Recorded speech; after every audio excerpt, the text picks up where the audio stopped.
So we have a special guest today. This is Sydney. I think you've seen him on YouTube, as well as this brilliant ICMI 20. He had a really awesome video called Life is a Ballot Box, Voting Your Best Interests. Is that correct, Sydney? That's the one. That's the one.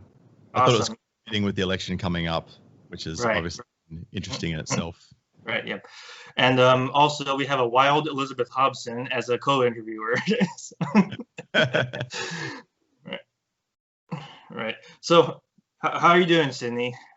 Yeah, I'm doing good, man. It's been a busy week, but I know you reached out to me about a week or two ago, possibly even longer. I can't remember what it was. You sent me an email, and I didn't want to reply straight away because I wanted to under promise and over deliver, and I was just overloaded at the time. So then you sent me a message on Twitter, and I was like, hey man, look, let's do this. And the last couple of days again got crazy, and I just messaged you last minute. I was like, hey, you free in the next few hours? And this just all came together, this fantastic trio. So I'm very grateful that you guys could make it as well. And I just wanted to take some time out to have this convo and nut out some cool ideas. So I just want to know, to start on a kind of solid foundation, what does it mean to you to go your own way, Sydney? Well, if you ask Google, you'll get a very warped representation of it. However, essentially going your own way, particularly as a man, is to assert your own self-sovereignty, act in your own best interests and not what other people are asking of you, and understand that even if you do want to help others, even if you do want to do good by others and help lift others up, you first need to look after yourself. Because if you don't look after yourself and you don't set boundaries and you don't prioritize your own life, then other people will not prioritize you either, because you set the example, you set the lead, you set the framework and the paradigm. So essentially the going your own way philosophy is just saying no to those who don't have your best interests at heart and moving forward with your best foot forward and living the best life that you possibly can with what you have, and even maybe stepping outside the boundaries of what's comfortable and really fully self-actualizing. So to me, that's what going your own way is all about. Right, because your video for ICMI 20, I was watching it, and you were talking about self-interest and speaking actually positively about selfishness, and I thought this guy, we're in such a parallel way of thinking. I thought I was going to be so alone in this advocacy of positive selfishness and like self-interest and that sort of thing. Right. So I was really glad. I was so glad that I had to reach out to you immediately for a conversation. Thank you. I'm glad. Right. So is this philosophy new to you, or is it kind of inspired by more recent events? I mean, has it always been a thing for you? It's been a bit of an evolution for me, if I may be honest. And I know that I may be, because I'm just going to say what I think anyway. That's what I've been doing for a while. That's why YouTube doesn't like me very much. I discovered the label and the philosophy when I went through a bad breakup. So I went through a marriage separation, and it wasn't necessarily my ex-wife who was the issue. It was all of the people around her. And yes, look, there were some things where I can understand that they would have been justifiably upset, because there were some failures on my part, and there were some failures all around, and there was lots of things that weren't accounted for prior to getting involved in a marriage. And I think that's something that anyone who's going to get married should always be conscious of. But it was the way that I was treated compared to the way that I would have been treated if I was a woman in the same situation, just with the genders flipped. And I just was really I was quite frankly pissed off at the double standard. But I said, well, nobody's going to give a shit about me right now but myself, and bar one or two friends. But when you're so down on yourself, even if you have a couple of friends that really stick up for you and really are in there to bat for you, you still feel alone. And it's just something that you can't really help feeling, but that's just kind of the way that it goes. For most people, at least, I would surmise. And I kind of went on this solo path, and I moved out, and I was living in this room. And it was interesting. I moved into a room with this lady who was renting out a room, and she had a teenage daughter. This woman was really negative, and she was a single mother as well. And look, and I know some absolutely unbelievable single mothers who have always got their kids' best interests at heart. They're really switched on. They know what their kids need. They set a good example. All of these things that you would hope to have in a parent, especially if you only had one of them. But then I've also seen this really toxic side where the mother had so much animosity towards this girl's father that she wouldn't go to her daughter's 16th birthday if the father was there. Oh. And I was sitting there, and the daughter was screaming and basically calling the mum out for, being the one who, she's like, you're the reason why your life sucks. You can never take responsibility for anything. I'm like, whoa, like, this is awkward, but you go, girl. Like, I preach that to anyone. Like, you need to take responsibility for your own life, because nobody's going to take responsibility for your life but you. And if people do take responsibility for your life, they're taking on a burden bigger than they can handle, let me tell you. So, I was really eye-opening to see that firsthand in a home environment. And I'd also discovered, I was just on YouTube looking at something, and something popped up, and obviously the algorithm was pushing stuff out to men in a certain age group, and it picked up on me and pushed a video out to me. And I started looking at it, and it was talking about this philosophy and, reasons why it would be advantageous to you to take up that philosophy, and showing examples of high-profile divorces and the double standards in the court system, and the entitlement of some people who have never been told no before. And it was just really eye-opening. And the more I saw, the more I was like, wow, I can actually now reflect back and see how all of this has played out in my past life. And to be honest, a lot of it kind of made me angry, because I was like, it's ridiculous that people are allowed to get away with this, and it's not fair. And I was coming from a bit of a victim angle. And for anyone who's seen my earlier videos, look, I'll admit there's probably a little bit of a angry tone at times. Like, there have been a couple of videos where I've gotten so pissed off that I've had to take a glass of water because my throat's gotten hoarse. But that was very early on in the piece. And I've been doing my channel for about 3.5 years now. I'm going to be moving to a slightly different branding soon, still maintaining the Sydney, but it's just because I need to get the word out to more people, and the suffix to the new brand is going to be very much aligned with that. I'm going to continue to educate people on what they need to know in order to have the best outcomes in their life. But yeah, I kind of went down this rabbit hole and started following a few more channels, and I found your Sandmans and your Miggy 101, and there was a number of different channels, and some of them have been taken down now, some are still up. But it really opened my eyes, and I've seen this community grow, and I think the manosphere is really beneficial to men. And I think that men who understand the dynamic between men and women can really start to let go of that frustration they feel about the double standard, and understand that this is not something where people are going, well, you're allowed to do this and you're not, but it's just how our natural instincts work to protect certain people and not protect certain people.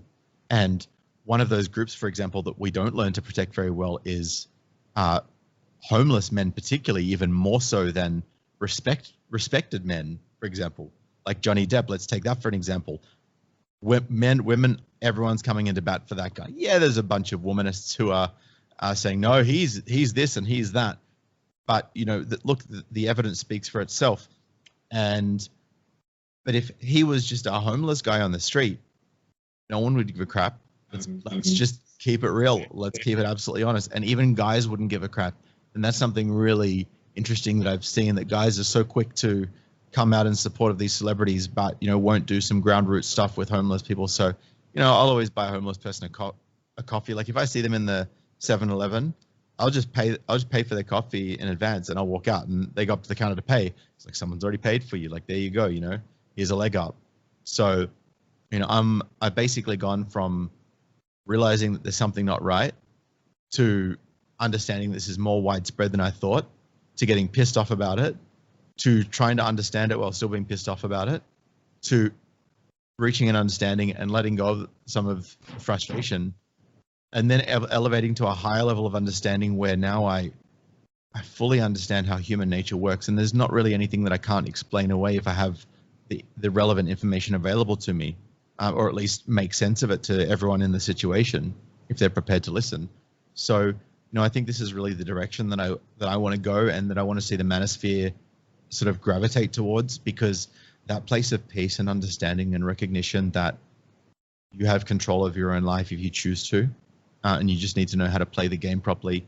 And as men, and this is not, coercing women or anything like this at all. And, and Liz, you know this only too well, but when you have a guy in your life who cares for you but also leads, that is a really comforting thing for most women, I would say. And that's been my experience with anyone that's dated me. They've actually felt that, because I've known how to understand them at the same time as make them feel safe, but while also taking the lead and setting the rules and the boundaries. And I think that those rules, and kids aren't getting that in the schools growing up. And in fact, there's being an institutional set of double standards being pushed out there, particularly as a result of ideologies coming through academia and out to teachers. So, this is something that I really want to combat by way of waking people up before the ideologues get to them. And, I've been pretty successful in many, many ways so far. And I'm really glad that I've had the opportunity to do so, and that I've had so much support from people like yourselves and people out there in the manosphere and the broader egalitarian movement. Thank you. That's my succinct answer for you. Just listening to you talk, I suppose I'm minded, I'm on a journey at the moment, and I say that I'm a woman going my own way. And I think it's something that's just so very much missing, from, like you say, the education system, both for boys and girls. I think it's more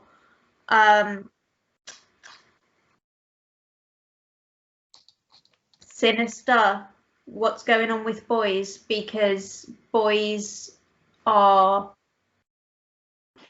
taught in schools, and I know this for a fact because I've got two boys. One's just moved up to secondary, one's in primary still. Right. And they get all of the lessons why they should feel kind of guilt for the apparent sins of their forefathers, which is fed to them by their schools giving them partial truths.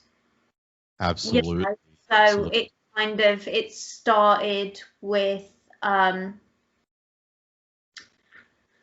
in 2018 we had the centenary of the Representation of the People Act, which gave like 7,500 women the vote, which is what the kids' school taught them. What it didn't teach them was that it gave nearly 4,000 men the vote. What they also failed to mention was the amount of men who had died without the vote in World War I that ended the same year. Right. And so, boys get all this kind of guilt pushed onto them, which is just, it's absolutely offensive. The idea that, even if it was true that boys and men today should feel guilty about stuff that, other people have done. Right. It's absurd. It's very offensive both for men and women, because, inherent in this idea is an idea that, before feminism, women allowed themselves to be treated like chattel. Right. It's like, right. Have you ever, I was lucky enough to be raised. It was a matriarchal family due to various bereavements and divorces, but I had there was 4 generations of us women, so I had my great grandmother until I was 15. Right. And she was as tough as old boots. She was World War II generation, and it's like she was so much tougher than her daughter, her granddaughter. I hope her great-granddaughter's following in her footsteps, to be honest, but Mm. Like, so boys get that, and then there's all these messages in, you know, popular culture about, you know, well, I mean, it's basically chivalry, isn't it?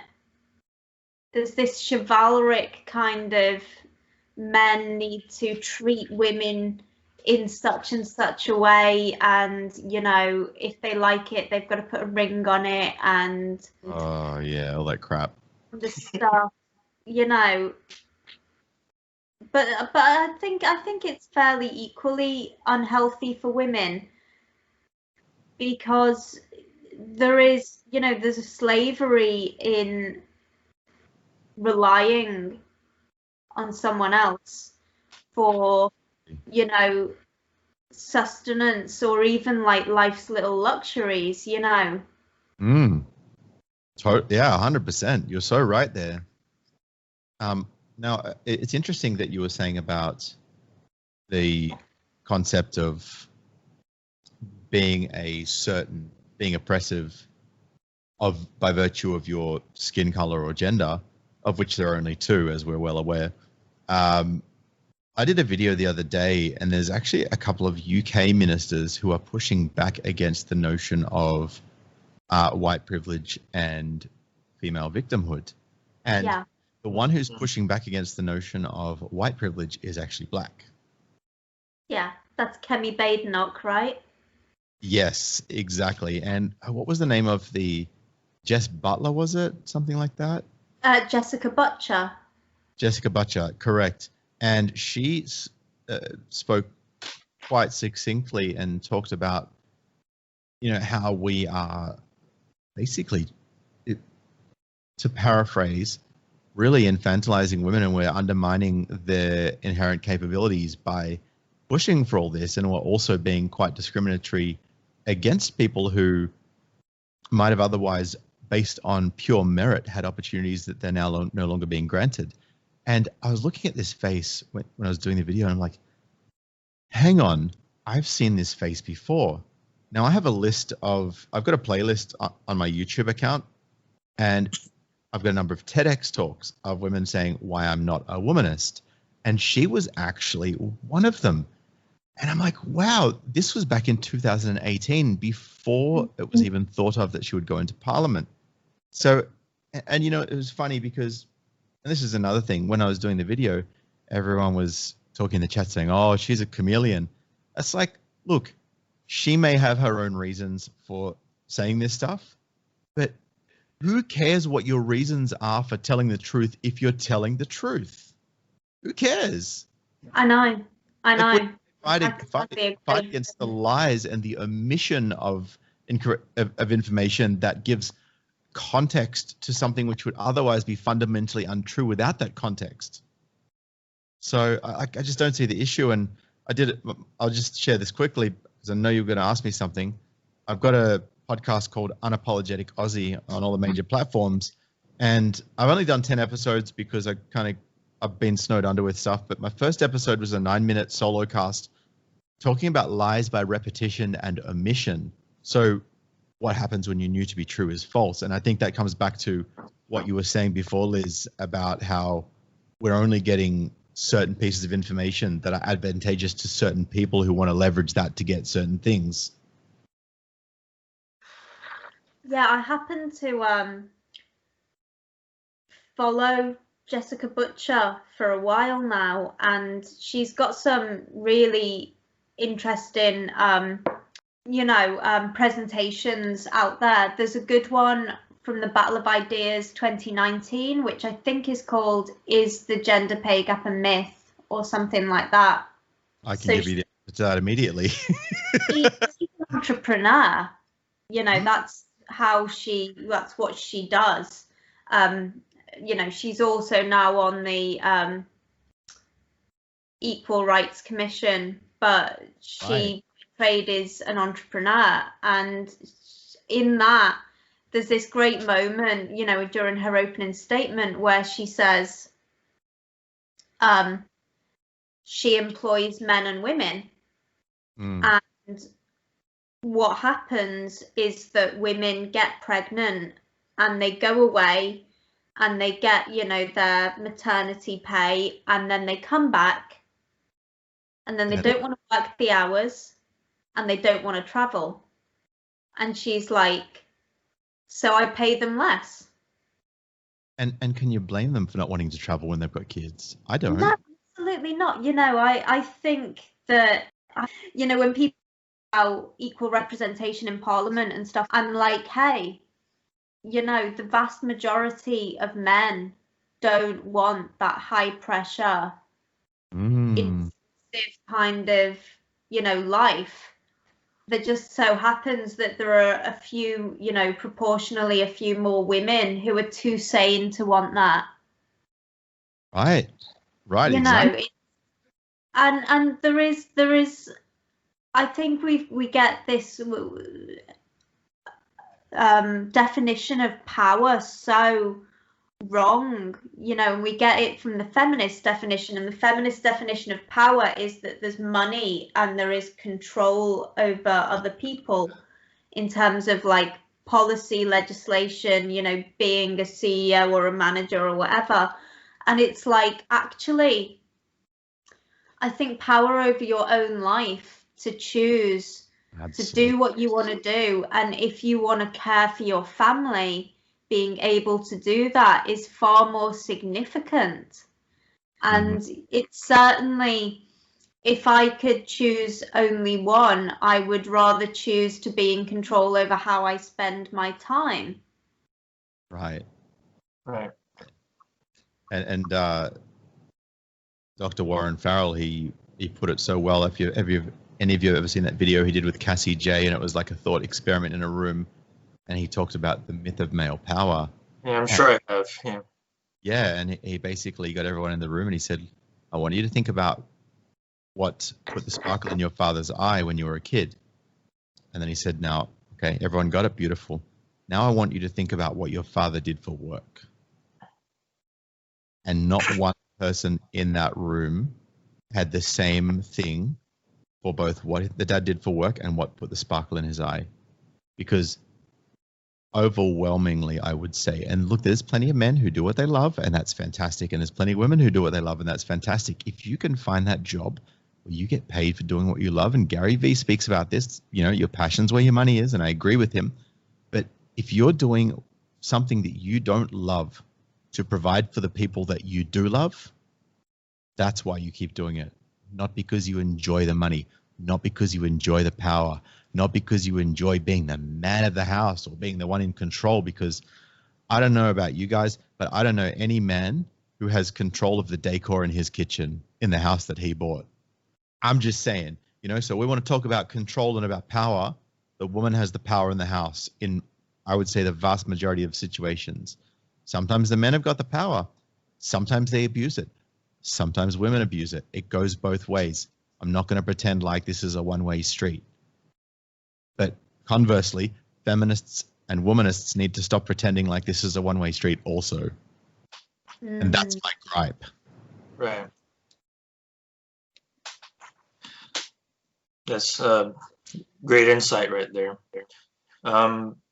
So both of you mentioned, so Sydney, you said, you know, going your own way is about, you know, pursuing your own self-interests. And Elizabeth talks about, you know, as a woman, you know, the idea of a woman going her own way, right?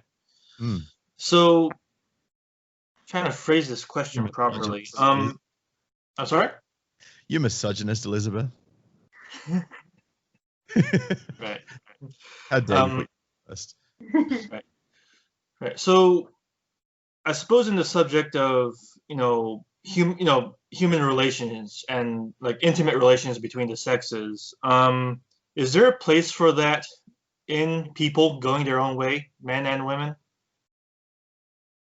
Because stereotypically, it's kind of like, you know, when it comes to the men, you know, some of them, probably not all, but some of them say, you know, I'm through with women. I'm just going to do my own thing. But, you know, I was just kind of wondering, you know, couldn't women somehow factor in rationally?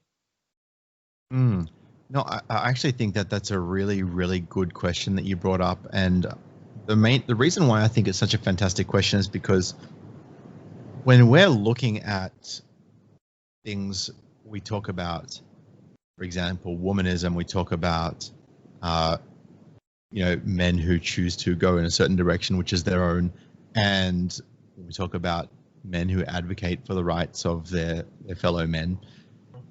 What we tend to find is the people that have the head stuck up the most out of that crowd are the loudest and most brash. And they tend to be the people that everyone looks at and goes, he's an MRA, or he's, going his own way, and that group is misogynists, and, this person is a man hater. And it is, look, there's plenty of womanists who have got boyfriends, for example. So clearly they don't hate all, but they seem to have a collective hatred towards certain ideals of what they believe to be bad.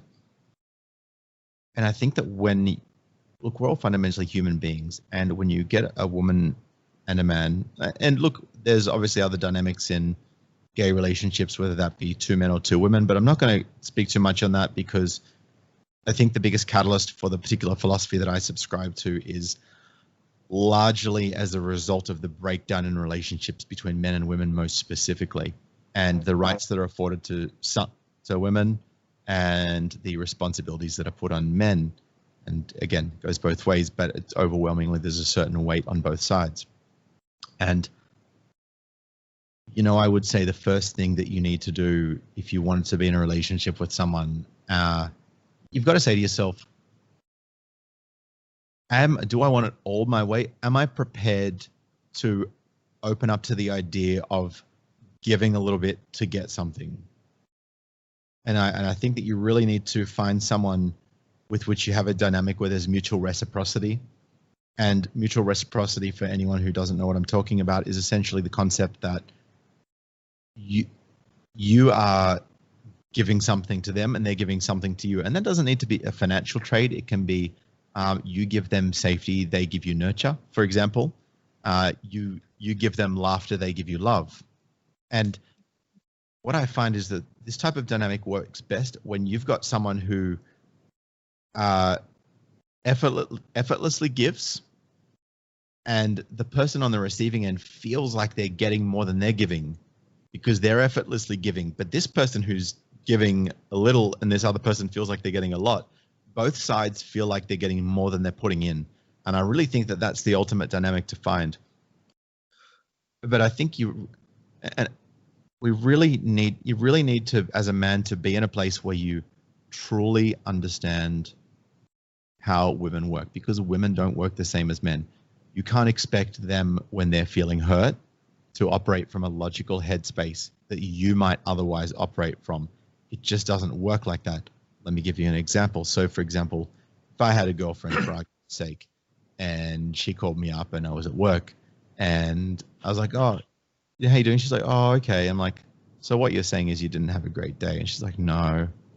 And I'm like, look, did you want to chat about? Oh, no, look, it's okay. You're at work. But if you've got some time at work, just go, look, I know I'm at work, but it's also really important to me that you feel heard and that, you're able to share this with me. And most of the time, if they've had a really bad day, they'll almost break down because they just feel like they feel safe, and they feel like they can trust you and they feel like someone actually cares. Because the majority of, and you may have a different view to this, Liz, and I'd love to hear it if you do, but I think that the majority of how women operate, unless they've done some sort of personal development training or had someone to really set a framework for them, like maybe a really disciplined father or someone who's given them a really good grounding, they operate off emotions and feelings. So you need to actually understand as a man how to make a woman feel a certain way in order to be able to have her want to stay with you and want to be led by you and feel safe while she's being led in that relationship and moving forward together. Because if you don't have that dynamic, then that's going to breed unhappiness. And eventually she's going to say, I'm not happy. And Terrence Popp speaks about this and how his wife said, I'm not happy. And that was the start of his years of hell. Because when she's not happy, that means, it doesn't mean you failed as a man. but it means that you failed in a role as a partner to that particular person with those values and those requirements. And I think it's important to understand what a person's values, what a person's requirements are. You need to screen them. You need to understand if they have any womanist views. You need to know where they stand on parental issues and, read a couple of articles to them and see how they respond to that. They go, oh my God, I don't understand how a mother could ever do that to their kid, take them away from their father. That's a green flag, right? But there might be other red flags and you really need to know what they are. And if you don't know what they are, go to someone like myself or someone who really gets it and is peaceful and calm and rational and isn't going to just go, no, you need to ditch her right now. Like you need to go to someone who's going to be really brutally honest with you, but I'll also maybe offer some solutions and some perspective and call you out, not in a negative way, but in a way where it says, look, man, I know that you want this outcome.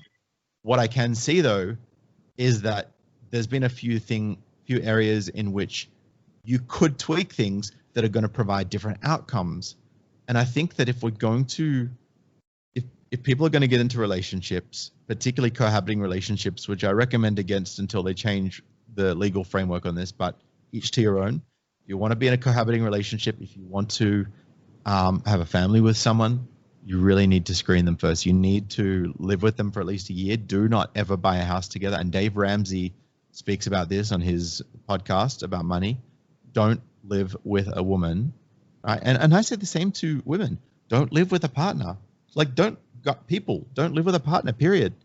Don't get married to or buy a house with or make any of these major, very difficult to reverse decisions until such time as you've cohabited for at least a year. Don't get pregnant. Don't have kids within that year, because that year will reveal most of what you need to know. And it will also reveal what it is that you need to know about her. And some of these things are very subtle and you need to be able to learn to pick up on them. But when you can pick up on all these little things that she doesn't realize you're picking up on, she'll feel understood, she'll feel cared for. And even if someone might come along with more money and more status, and she might maybe even, feel so attracted to that person that she wants them to be the bearer of your offspring. Guys, make sure you get a paternity test when you have a kid. But all that aside, look, even if she were to go off and you didn't know about something, if she comes back to you and she wants to be with you and she regrets it, quite often she'll actually come out and say, look, I did this, please forgive me, because the guilt of doing something that has, potentially put something that she values so highly at risk may overcome her. And I don't think you can be too cruel if you've been, look, you have to set your boundaries. If you have been the reason why she has failed to feel the way that she needs to feel in order to stay loyal to you, you need to accept your part in it. Don't blame yourself, but accept the part that you played and where you fell short, learn from it. Say, look, I'm not okay with continuing this relationship, but thank you for everything that you've taught me in this relationship. And then you take those learnings and you move on. And getting angry is not going to help you. Everything that happens for a reason. And you need to learn to understand and find out why these things happen in order to be able to deal with it in a peaceful, centered, and rational way so that you can come out of it on top while also not destroying your ex-partner or the previous girlfriend you've had. So that's where I think it's at, because not every relationship's going to work. That's just the reality of it. But if you can, if you can create a good dynamic, then that's going to be your best hope, I would say. Yeah, and I think that for both men and women, the going your own way philosophy there's a lot of utility in it if you want to have a relationship, because you do need to understand what your standards are and what your boundaries need to be. And I think that it's really useful to be on your own and work those out and work out what it is that you need and want from a future partner. And if more women did it, then perhaps there wouldn't be so many getting into relationships and then getting confused about what they want. You know, I think that a lot of women, you know, obviously the divorce rate, you know, is 70% initiated by women. And based on my personal experience of talking to women who've been divorced, an awful lot of the time, you know, they are regretting their actions. They're regretting going for that separation. And it's like, had they have really considered what it was they needed and wanted, they might have gone, actually, I'm getting it here. Yeah, and look, and I agree with you, Liz. I also think that there's two sides to every story, and a big part of, while in situations like this, people can often regret having left a situation, we as guys have to ask us, why did they want to leave the situation with us? And I'm not putting the blame on guys by any means, because sometimes you can have, you know, external influences such as friend groups and whatnot saying things and putting words in their ear, and that's obviously not a great thing. What I would say is that if you've created enough of a attraction dynamic and enough of a feelings and safety dynamic where that woman is so bonded to you, then what their friends say to them is going to be water off a duck's back. Yeah, so I mean, look, I think that pretty much wraps it up for the most part. And yeah, look, if there's nothing else that you have to ask me on that particular point, then happy to move on to the next one. Yeah. Well, I did want to add to it because so I come from an objectivist background, right? And one thing that objectivism, or at least the Ayn Rand viewpoint, puts forth in when it comes to relationships is that instead of the dependency that is kind of stereotypical in relationships, we have one person going one way, the man, let's say, and a woman going wherever way she's going, and a relationship is just walking the same path, you know, just walking together on towards that same goal. And I just thought, you know, like, because I'm new to the men's rights and men's issues kind of sphere of things, and I just thought, you know, make you know, people going their own way. This sounds a lot like objectivism, or at least this, you know. So I'm just seeing a lot of parallels here. So I really do appreciate the idea of going their own way, and the fact you know, it's about independence, and you know, it's not letting the powers that be and peripheral things kind of influence the people against their own self-interests. You know, it's the same reason I kind of, you know, asked about the relationship thing. You know, couldn't, you know, people going their own way have a relationship, you know, properly? So that's where I come from on that one. I think with respect to the whole relationship thing and going your own way, the reason a lot of people find it so hard to do that is because they find that as they get deeper and deeper into the relationship, they become. And my friend John Ippagan, he wrote the book How to Be a Man, What Your Father Never Told You. It's on Amazon and a couple of other different outlets. He speaks of this thing called, he calls it the betaization curve, but I just find it really difficult to say that, so I call it the betafication curve, but it's one and the same really. Essentially what that speaks to is when a relationship starts out, the ultimate dynamic for attraction in a male-female relationship in most cases is where the man's masculine, the woman is feminine.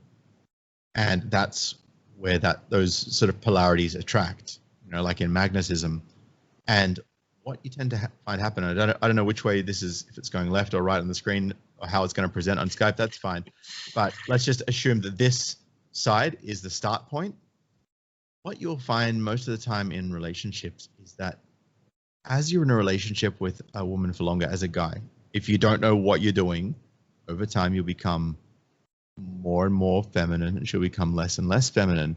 And it becomes a crossover point, and that's your danger zone, really, because that's when you're basically on the same plane.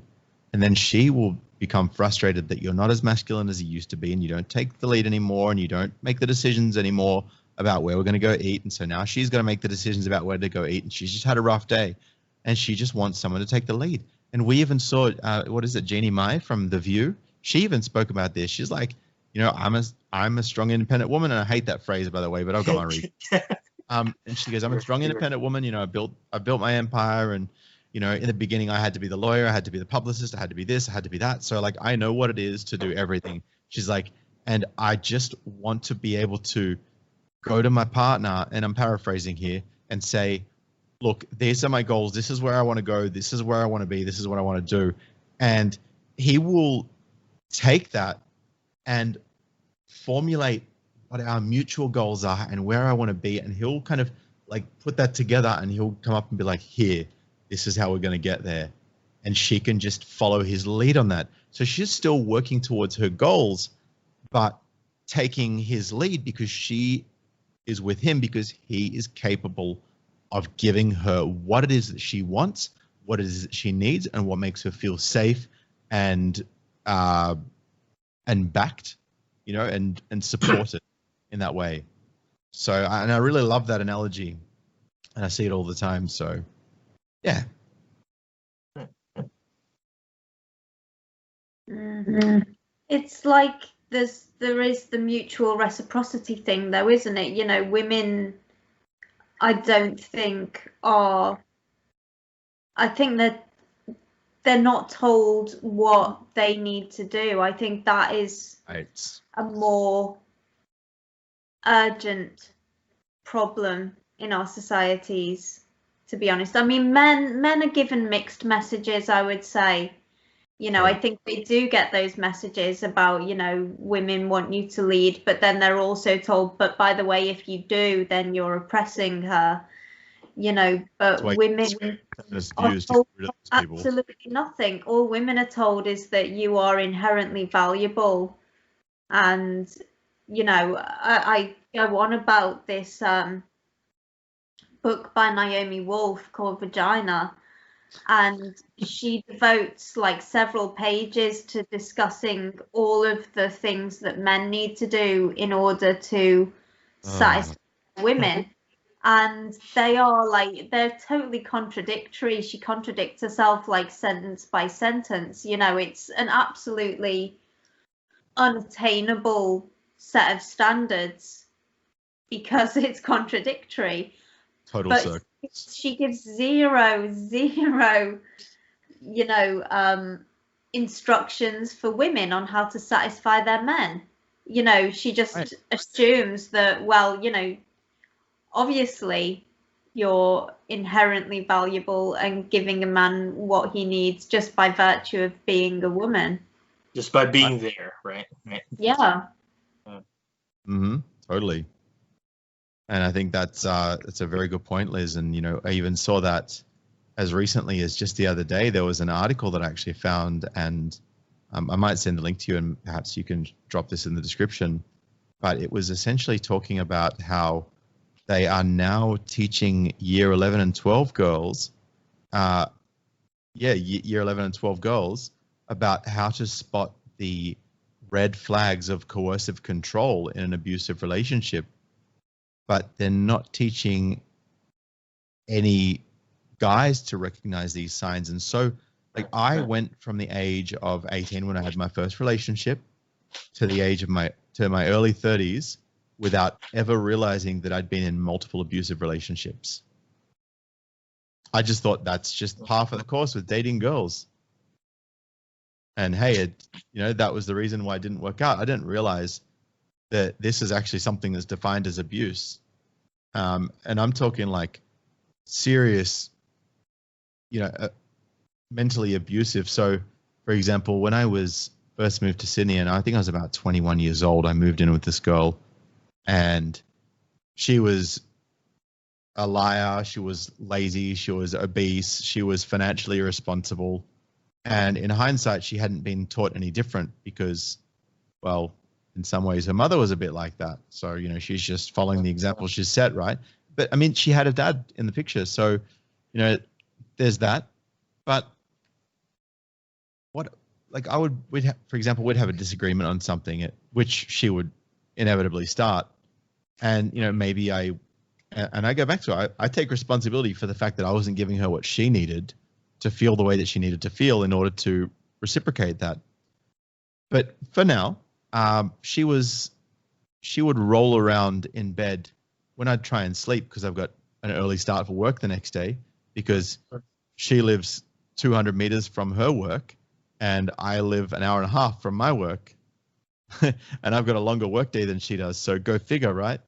And she would intentionally roll around to prevent me from being able to fall asleep, because she didn't want me to be able to fall asleep while she couldn't sleep, even though she was the one that started the drama.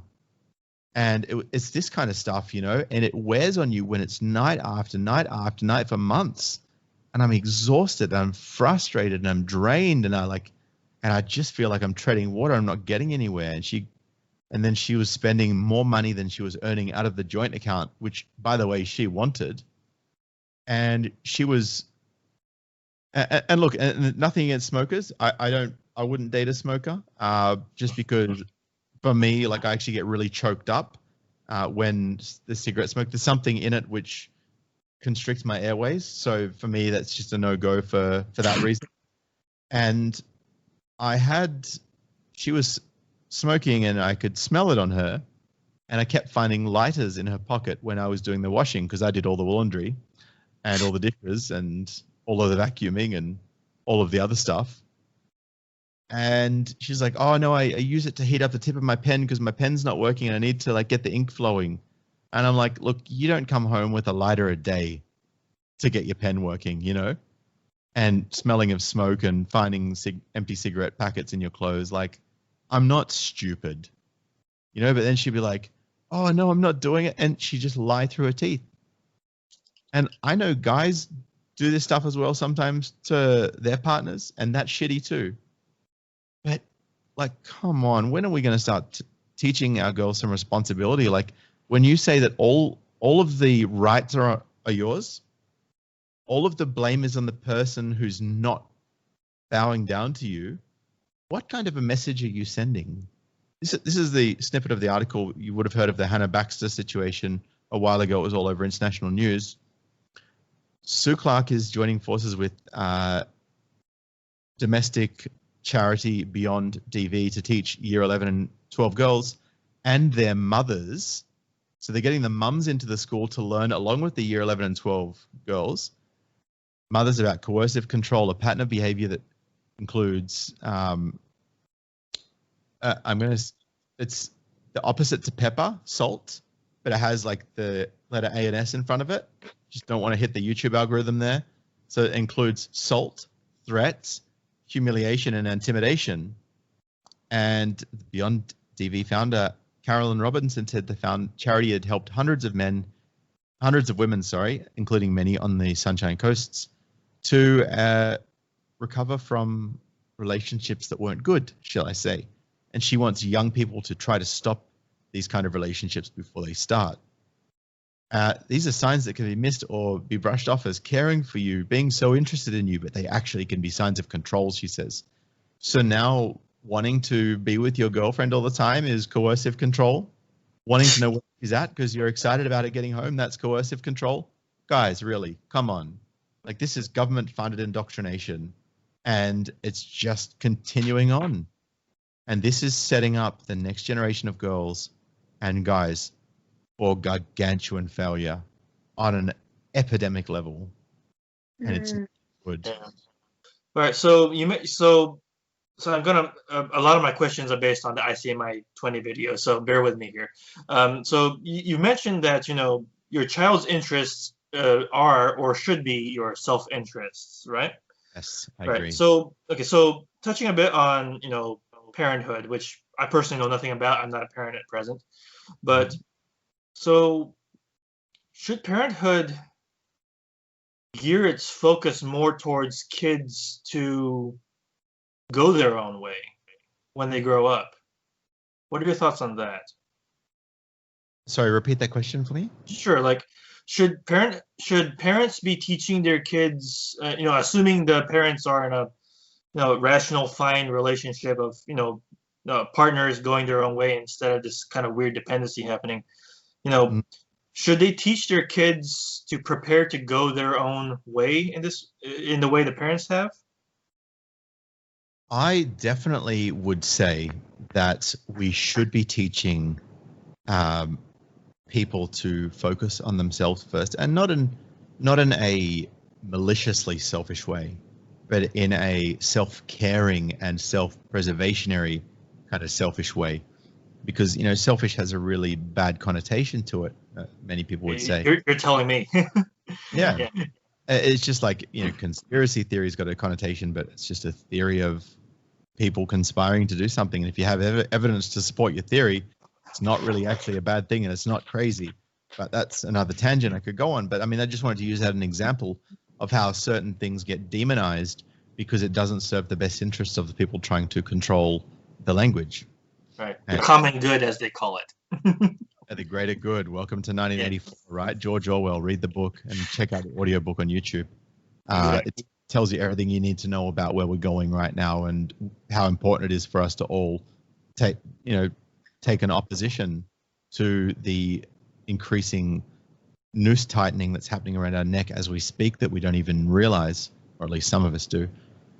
But yeah, look, back to your original question, now that I've framed that, I think that it's really important for especially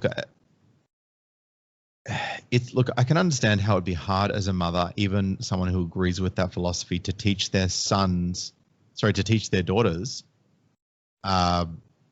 in contrast to what the daughters are hearing all around them in the media, at school, in the magazines, on the internet, everywhere.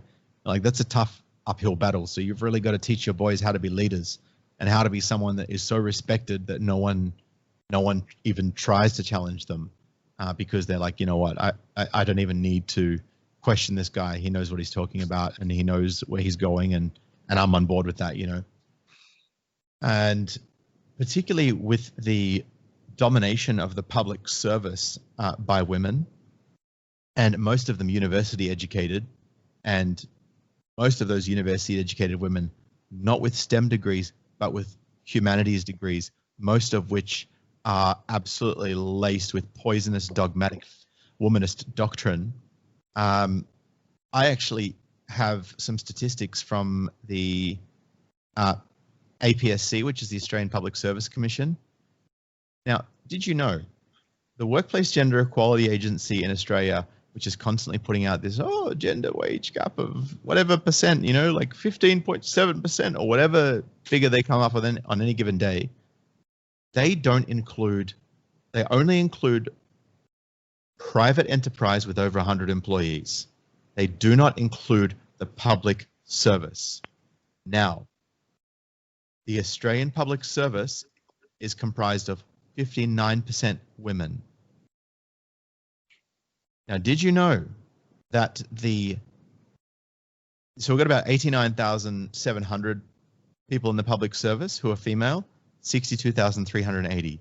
And we wonder why all of this womanist policy is getting across the line. We wonder why. And let me tell you, the average salary for a government worker is well over $100,000. So when you've got 59% of the public service earning well over $100,000, right, and they're female, and you've got only 41% who are male earning over $100,000. And by the way, some of the highest paid women in the public service, some of the highest paid people in the public service are female, earning upwards of millions of dollars a year on the government purse. So isn't it convenient that the government body, who are in fact public servants, who fall into this 59% group, who are getting paid hundreds of thousands of dollars a year, don't even want to report on themselves, because they know that once they include all Australian employees from Australian tax office data, and all of Australian employees that are female and all of Australian employees that are male, full-time only, once they actually work out the average, women are going to come out on top. Mark my words. They've actually found out that women who are working part-time get a higher rate of pay and have higher salaries than men who are working part-time. Women work part-time at 3 times the rate of men in Australia. And what the Workplace Gender Equality Agency decided it would be expedient to do in creating their statistics so that they could lie to the entire population by virtue of doing so, they neglected to tell us that when they talk about full-time employees, they annualize part-time salaries to represent what it would be if it was full-time. And we all know that part-time workers don't get salary increases at the same rate as full-time employees because they are inherently less valuable, because they do less work for the company and are more easily replaceable. So they're ignoring these government stats about wages and employment. They're ignoring the fact that they said it's only 41% of the just over 40% of the population is represented, and it's only private companies with above 100 employees that are required to report. So that means there's some companies that are not required to report, and those probably have equal pay or even more for women, but they don't want to include that in the stats because that doesn't serve their purpose.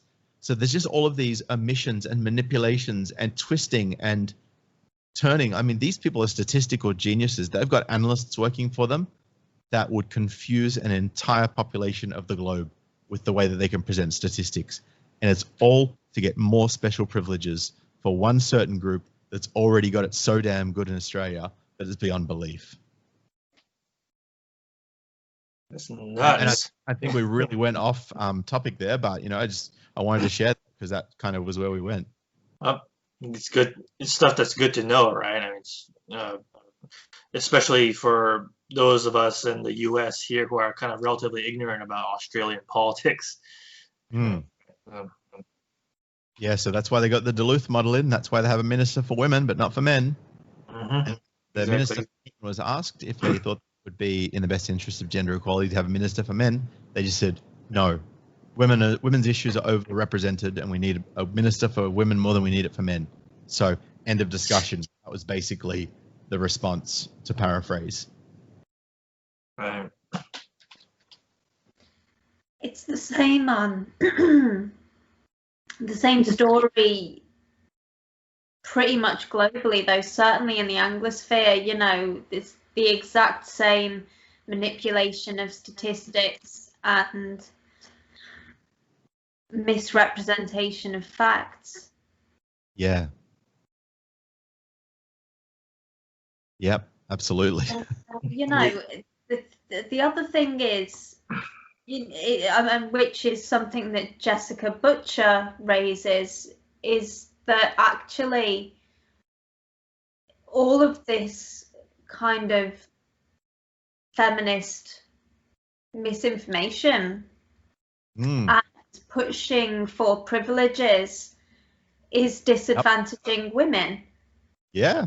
So, she talks about how she came up in the business world with the assistance of men who mentored her. Right. Well, we know that more and more successful men are refusing to mentor women because they're scared that they're going to be falsely accused. And with regards to very easy way that the gender pay gap is calculated, it's disadvantaging women who want the worst kind of, lowest paid roles that no one does, for passion or choice. They do because they need a paycheck. Because a company faced with, they want to take on, say, a cleaner, and they've got a man and a woman are gonna, if they've got over 100 employees and they're gonna have to report this, are gonna go, well, she is gonna make our gender pay gap look awful. This guy will gonna be, less good at the job, but hell, he's gonna make our gender pay gap look better. So, That's a great point, Liz. It's something that I guess I'd sort of glossed over previously, but that really makes a lot of sense. I mean, when you're sort of demonizing companies and people, and like public relations is such an important thing. Like brand is everything these days, and if your brand is mud, then your business is mud. And if you're going to have big gender pay gaps because you've got four women applying to be a cleaner and one man. I mean, and I'm not saying that all women want to be cleaners and barely any men want to be. Like, there's plenty of men who apply for cleaning jobs. But like, let's use that as an example. If you're going to have people that are more likely to apply as a cleaner, and guys are going to be less likely to, then you're essentially just kicking out all of the pool of candidates that are most available to you. And it's funny because, like, again, the way that all this stuff disadvantages women, at least how I see it, on some level and in some situations, if you are constantly telling women they're going to get paid less for the same work, and that they are being held down by these oppressive patriarchal men, and they're never going to make it because there's all these powerful men trying to keep them down, they're going to say, well, why am I going to bother shooting for the top when I can just be a cleaner and you just do my job and not be stressed about it? And then they don't get the job because that's going to make the gender pay gap look crap. It's like, these womanists are insane. They have no concept of anything past their own nose. They just say, I want that, so therefore give me. Not understanding the consequences and the long-term ramifications and implications. Not just, like, it's not going to affect them. They're a freaking radio commentator. They're a TV personality, their job's secure. The media is going to protect them for the next 20 years. But people like, yourself, Liz, I mean, well, that's probably a really terrible example because you're in a pretty good situation compared to someone who's seeking a cleaning job and feeling like the whole world's keeping them down. But just your average girl in the street who, just wants a relatively unskilled job, or just to have a job and doesn't want to be stressed about having to compete against other men because she's been lied to about what the world's like. I mean, you're just really disadvantaging women. I tried to even say this to my own sister. She's got, look, and massive respect to my sister. She's gone through the hard yard. She's got a number of certifications. She's got her bachelor's in music, bachelor's in teaching, and master's in teaching. And she gets quite upset at me, and understandably so, when I criticize the universities. But I don't think she really sees what I see at the level that I do, because she hasn't done the research that I've done. So, this isn't in malice towards her, but it's very hard to explain to her how the thing that she's been told is so good for women is actually so detrimental and destructive to women as a collective. And it's just harming them. And I don't want to see women harmed. That's the last thing that I want. I don't want to see anyone harmed. Like, I just want people to be able to, have skin in the game, work hard, get rewarded for it. That's the way a happy and well-oiled economy works.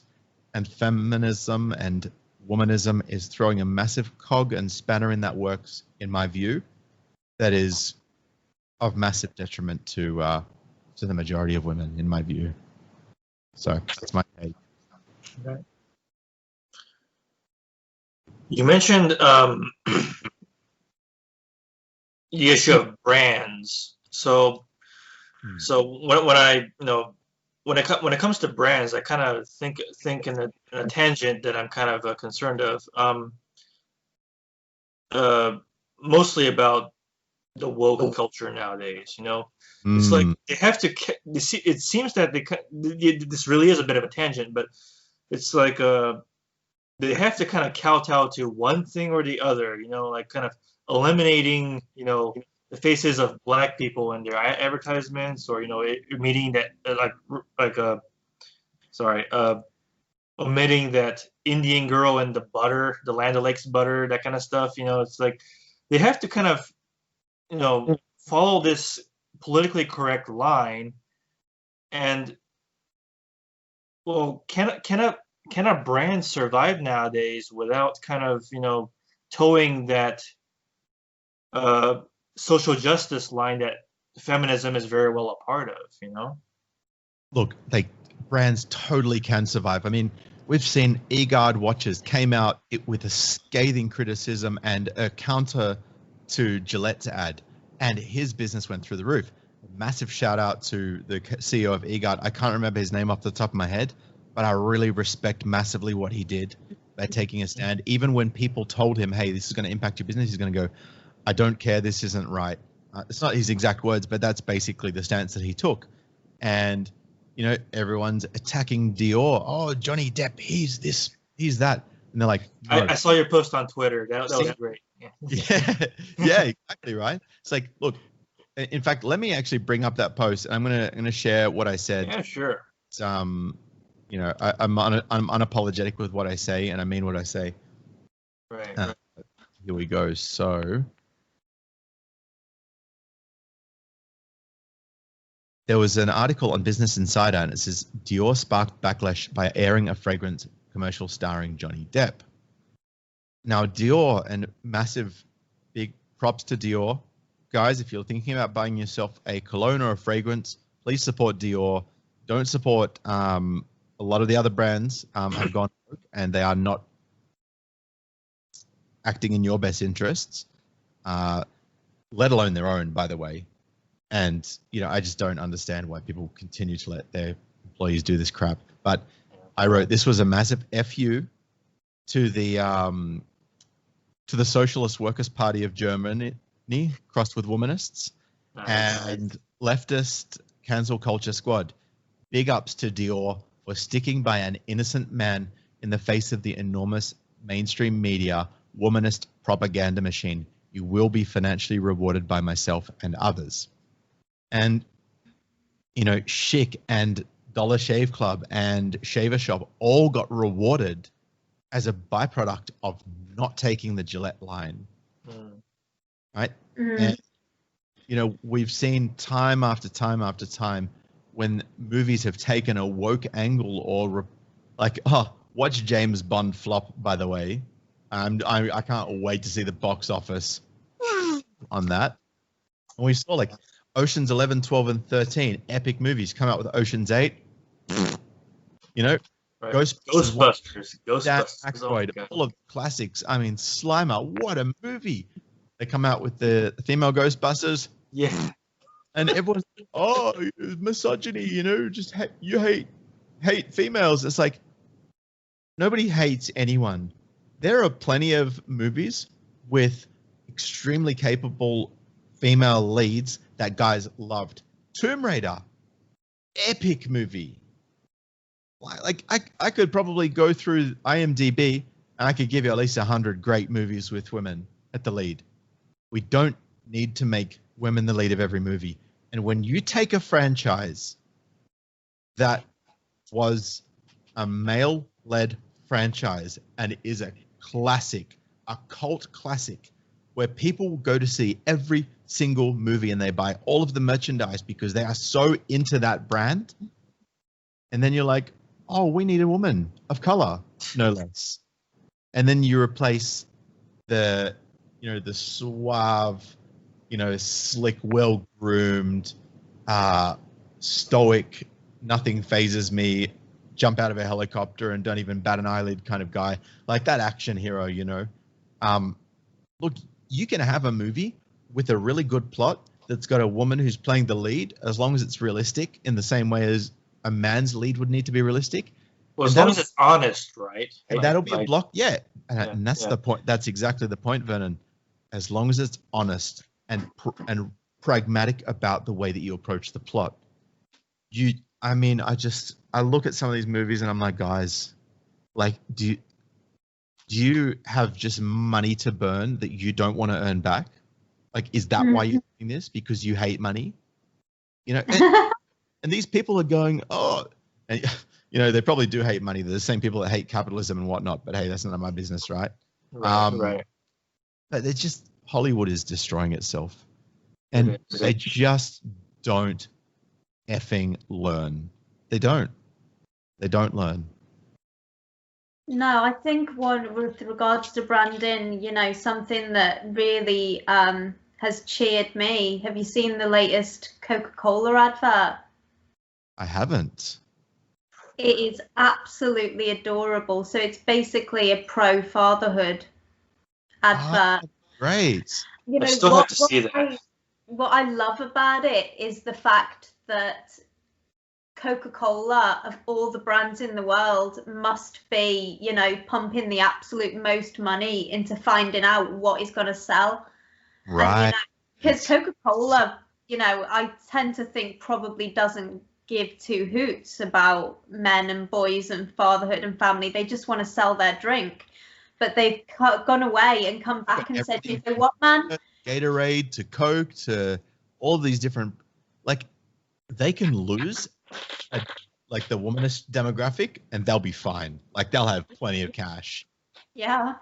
You know, and realistically, those fanatics that are the loudest and the most annoying and the ones that are driving this cancel culture, they are the loud, obnoxious, annoying, insignificant minority that unfortunately have a significant amount of power.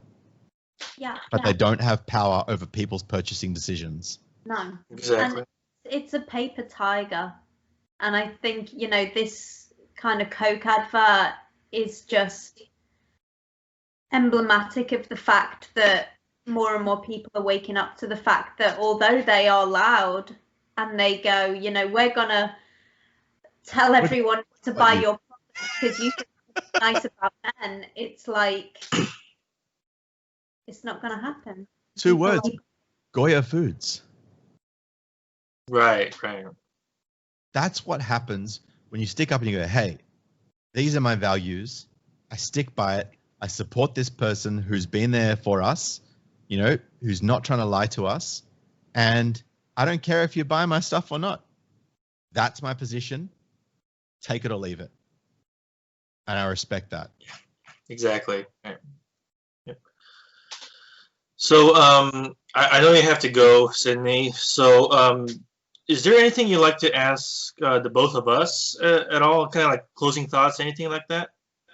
Knowing me, I probably will after we finish this call, but I don't have anything on the top of my head right now.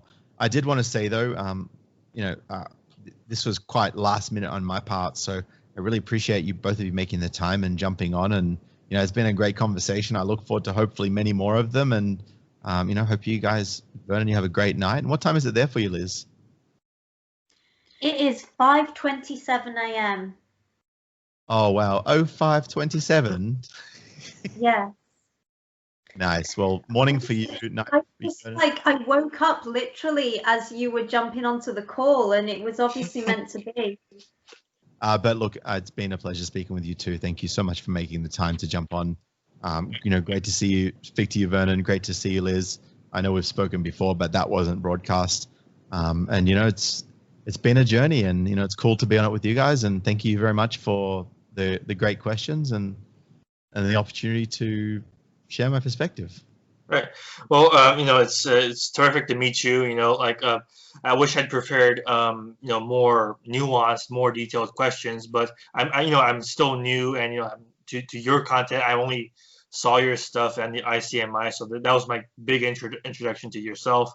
So maybe the next time we talk, I'll have more questions.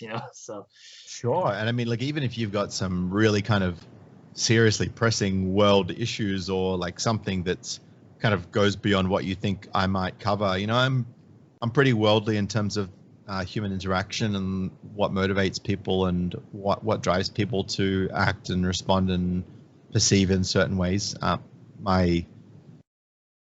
I've done high level NLP training, so that probably helps a lot with that, as well as kind of not only discovering the red pill, but also really embodying it, and in a peaceful and calm way where I understand that everything happens for a reason, and that there's no need to be mad at anyone about anything, because there's a reason why they did that thing. And once you can understand that and start to nut down to what it was that caused that, it actually enables you to have a lot more empathy for your fellow human being, I'm grateful that I've kind of reached that level where look, we still get frustrated at times, but I'm able to at least reflect. Even if I'm frustrated, I can sort of move past that and reflect and think about it and try to look at things from other people's point of view, and and break down why that's all happened and disseminate that so I can know what's at the root of the issue. Exactly. Yep. Well, it was a fantastic conversation, and thanks, Elizabeth, for joining me on the fly. Pleasure talking to you both. Awesome. Likewise. Catch you later, guys. All right. See you, Bye-bye. Sydney. Peace. Bye bye.